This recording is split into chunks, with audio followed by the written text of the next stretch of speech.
são possíveis, nós temos os realmente factíveis, que alguns modelos que são possíveis não são factíveis, dadas as condições político-econômicas territoriais e do próprio avanço atual da ciência. Dentre os modelos factíveis, alguns são mais prováveis do que outros. E a gente tem que analisar quais são os modelos mais prováveis de ciência para gerar, e esses modelos gerariam que tipo de desenvolvimento global. Então, apenas um subconjunto dos modelos factíveis, né, será provável, e dentro desse subconjunto, algum será efetivo, ou alguns modelos serão efetivos e concorrentes, porque eles serão efetivos em algum momento e em algum lugar. Então, eu vou ter concorrendo ao mesmo tempo em territórios diferentes ou no mesmo território, modelos diferentes de ciência, todos buscando gerar desenvolvimento global. E logo também diferentes definições e contornos do que seja desenvolvimento global. E então, quais são os culpados, vamos dizer assim? Eu pedi para a gente afastar os suspeitos óbvios, né, os culpados de sempre.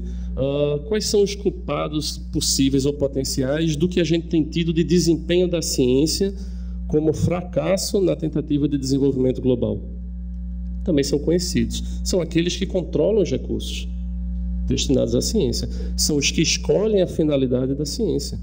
São aqueles que desenvolvem a ciência para os fins escolhidos e utilizam como instrumento para tais fins. Quem são esses sujeitos históricos? O Estado e as grandes empresas.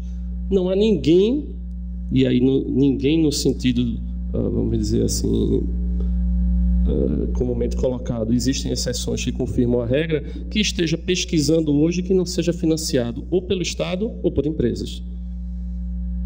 Uma pesquisa que não é financiada ou pelo Estado ou pela empresa de alguma forma, com recursos próprios do pesquisador, pode gerar ideias belíssimas, pode gerar alguma descoberta, mas ela vai ficar guardada porque não há o interesse de que ela se desenvolva. Então, para a gente analisar o desempenho efetivo que a ciência tem tido na história, pelo menos na história recente da humanidade, a gente tem que analisar quais são os sujeitos históricos que controlam, escolhem, desenvolvem e utilizam a ciência. Pois bem, quais os objetivos desses atores-chave? Se a gente souber os objetivos deles, a gente sabe para que a ciência é feita. Bem, o Estado. O que é o Estado? Ele quer o poder soberano sobre seu território. O Estado desenvolve a ciência porque ele quer ter capacidade de controle, de poder, de domínio sobre determinado território. O que define um território é a existência de uma estrutura de poder que determina as relações que ocorrem naquele espaço. Então, o Estado Nacional ele quer isso, né? E ele vai desenvolver a ciência no sentido de prover estes meios que garantem o seu controle e legitimam o seu papel de controlador. Por exemplo, o Estado Nacional americano, se ele não for capaz de gerar segurança para o seu cidadão, que não pode correr numa maratona sem que uma bomba exploda, ele vai ser contestado na sua legitimidade. E vai dar espaço para contestação política, outras formas de organização dentro daquele território. Mas ele não quer apenas o controle sobre o seu território. O Estado Nacional ele entra permanentemente em disputa político-territorial com outros estados. Todo Estado Nacional, ao mesmo tempo que ele desenvolve o seu poder soberano, esse poder soberano sobre o seu território é usado também para contestar politicamente e territorialmente os outros Estados nacionais. É para demonstrar que não venha para o meu território que eu tenho capacidade de resposta. É para determinar, para avisar também, olha, não faça determinada ação porque eu tenho capacidade de resposta, eu tenho capacidade de ação. É tentar colocar sua cultura, seus valores nos outros territórios. É tentar expandir sua área de influência. Várias vezes, em vários slides de apresentadores aqui, foi colocou o Brasil no cenário tal, permitiu ao Brasil se inserir na discussão tal, permite ao Brasil a presença, por exemplo, na Antártida, fazer parte de determinados conselhos e organizações que dá direito à ação sobre aquele território. Então, o objetivo do Estado é poder soberano sobre o seu território e disputa interestatal. Então, é para isso que ele vai desenvolver a ciência. Não significa que a ciência que está sendo desenvolvida para estes objetivos, que são os objetivos maiores, ela não possa ser subsidiariamente usada para outros fins, mas na margem. É para isso que o grande volume de recursos e a orientação estratégica de um Estado nacional coloca seus recursos. E as empresas? Mais óbvio ainda, as empresas querem acumulação de riqueza. Ninguém monta uma empresa para gerar desenvolvimento global. Ninguém monta uma empresa para gerar bem-estar para as pessoas. Isso um estudante de economia aprende, independentemente da teoria que ele siga, na primeira aula de economia. Qual é o objetivo da empresa? Acumular riqueza, né? Riqueza privada. Só que essas empresas, elas também estão dentro de um ambiente de concorrência global. Então, não apenas ela quer acumular riqueza, ela está em disputa dessa riqueza e dessa velocidade de acumulação com as outras empresas. Então, ela tem uma disputa territorial também. Então, se eu entender que o objetivo de quem financia a pesquisa é a acumulação de riqueza e a disputa de poder e a acumulação de poder sobre determinado território, eu entendo para que é feita a ciência. Eu entendo por que todos nós aqui nos formamos, né? Por que o Estado Nacional gastou recursos para que todos nós aqui nos formássemos como pesquisadores e cientistas, por que a gente está orientando o aluno, né? Em que linhas de pesquisa a gente está orientando. E embora a gente ache e trabalhe sob a hipótese de que, não, eu tenho liberdade de pesquisa, eu pesquiso aquilo que eu quero, mas o grau de sucesso, o avanço que você vai conseguir é função do seu interesse pessoal convergir com o interesse de um desses dois. Senão você não vai ter recursos, senão você não vai ter espaço para publicação, senão você não vai ter o fórum para discutir com a comunidade que está discutindo esses temas. Você vai ser marginal dentro da ciência. Certo. E aí, mais uma citação do Einstein: todo o nosso progresso tecnológico que tanto se louva, o próprio cerne da nossa civilização é como um machado na mão de um criminoso. Por isso que lá no início eu digo, quem são os culpados? Então a ciência é essa arma, é esse machado, que tem estado até hoje, e ainda permanecerá por muito tempo, sabe-se lá até quando, na mão, vamos dizer assim, desses criminosos nesse sentido. Criminosos por quê? Não estou acusando pessoalmente nenhum representante, nem dono de empresa, nem governante temporário à frente do Estado Nacional, mas o objetivo deles é claro, e eles vão passar o machado aonde for necessário para alcançar o objetivo. Quais as condições, então, para que um modelo de ciência, ou vários modelos, conseguisse produzir desenvolvimento global? Porque lá atrás eu disse que era possível, né? Então, minha hipótese é de que apenas uma trajetória que propiciasse simultaneamente para todos daqueles atores, todos os estados nacionais, todas as empresas envolvidas, equilíbrio de poder e riqueza.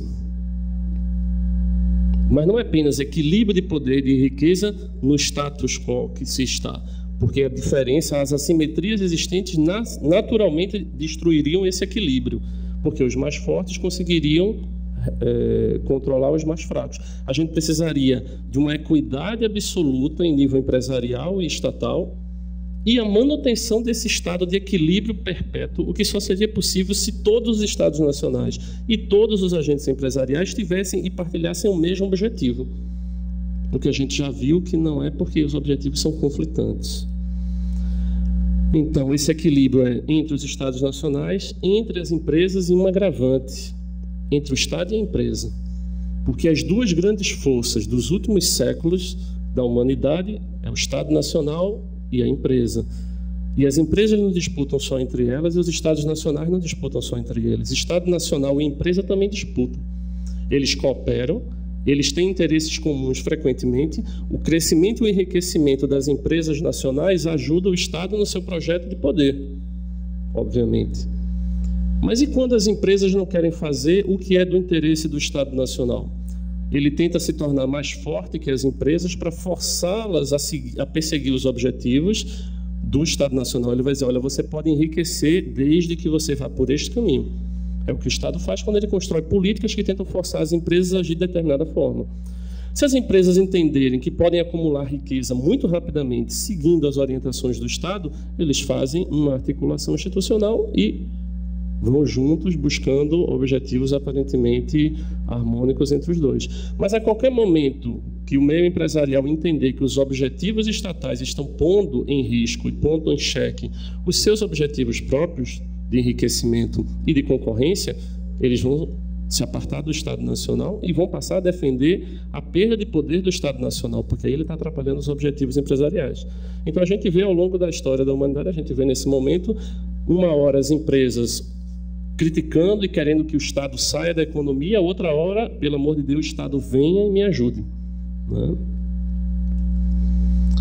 Então, já está muito claro, se a finalidade de um sistema determina a sua lógica, apenas um objetivo partilhado de equilíbrio global viabilizaria uma ciência para o desenvolvimento global. Pois bem, seria estável então? Então é possível. Sob que condições? Minha hipótese aqui é de um equilíbrio altamente improvável, o que não significa que a gente não possa percorrer uma trajetória que, se não é perfeitamente equilibrada, ela pode ainda assim ser próxima o suficiente desse equilíbrio e gerar resultados positivos para a sociedade. Agora, se existirem forças ainda por cima que não apenas não nos colocam nesse equilíbrio global entre estados e empresas, mas que distanciam crescentemente esses objetivos de estado e de empresas dos objetivos sociais de inclusão global e bem-estar, aí essa trajetória, além de improvável, ela é instável. Aí é mais grave o problema, né? Porque a gente poderia ficar, como eu repito, muito tempo em desequilíbrio, mas muito próximo desse equilíbrio. Mas se existirem forças que nos afastam dele, o problema é mais grave, né? Minha ideia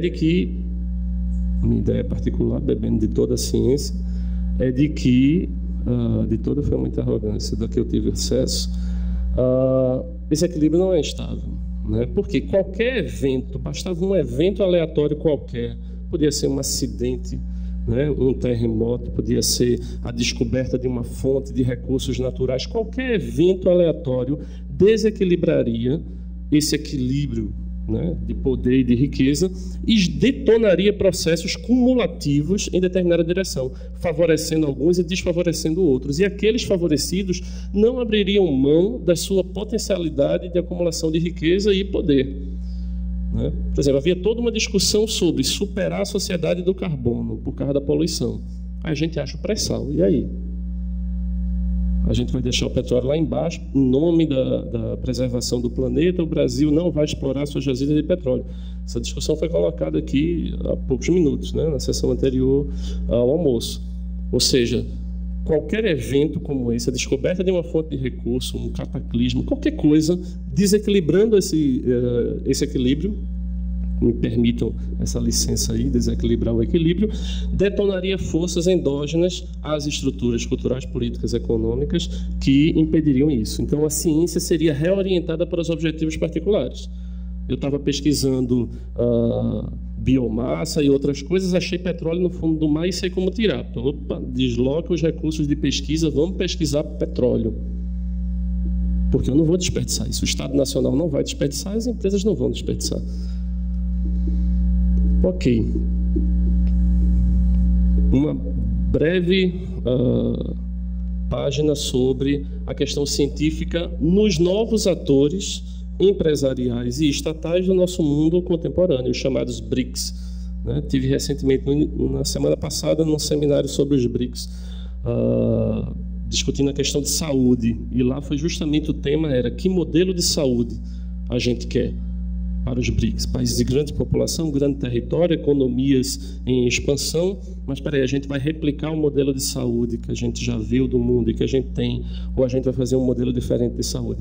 Aqui só para chamar a atenção do avanço da produção científica nos países que compõem os BRICS, com exceção da Rússia, né? A Rússia tinha uma grande produção e a desestruturação do Estado soviético reduziu, na realidade, a produção científica russa, mas os demais cresceram enormemente. O Brasil, no intervalo mais longo, também tem crescido bastante. Bem, voltando, só para a gente não esquecer que o nosso tema, estou numa discussão abstrata, mas a gente tem um mundo real acontecendo aí fora. Então, que processos conduzem à instabilidade?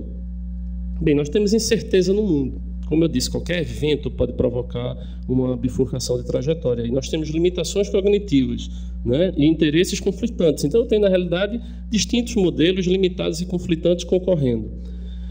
Isso gera, estou só retomando a discussão anterior para o que vem mais adiante, leva a processos adaptativos no tempo e no espaço. Esses processos são parcialmente irreversíveis, parcialmente, não totalmente, em seus efeitos positivos e negativos.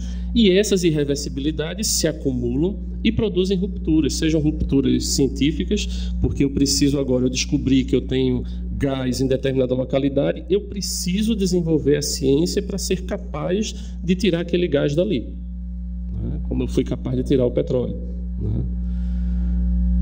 E aí, mais uma citação, para novamente reforçar a ideia de que é possível, mas é extremamente raro e difícil que isso aconteça. O esforço para unir a sabedoria e o poder raramente dá certo e somente por tempo muito curto. Agora, estes momentos de tempo muito curto, mas onde isso acontece, são janelas de oportunidade que a gente não pode desprezar. Então, a tese que está sendo colocada aqui não é de que lavemos as mãos porque as forças são mais poderosas, a gente não pode fazer nada. Não, há oportunidades, há janelas de oportunidades, há momentos na configuração política e geopolítica global que permitem uma mudança de rota. Uma mudança de rota que leva ao equilíbrio, não, mas que compensa ou pode minimizar ou pode gerar subprodutos mais harmoniosos para a sociedade. Uma coisa também para chamar a atenção, porque eu chamei a atenção dos BRICS, é que a escala e o escopo do que se entende por desenvolvimento, né, podem restringir determinados modelos. Então, a gente sabe há muito tempo, o Celso Furtado falava isso já há 40 anos ou mais, não dá para a gente replicar o modelo de desenvolvimento das sociedades consideradas mais avançadas. Não tem planeta suficiente para isso. A gente sabe disso, né? Então, se não dá aquele modelo, não dá para globalizá-lo na forma que ele é. Não dá para torná-lo global. O planeta não aguenta esse modelo de desenvolvimento. Porque é um modelo baseado no consumo, né? No consumo de recursos, no consumo de mercadorias. E não na economia desses recursos. Então, outro modelo e outra relação são necessários. O que fazer, então?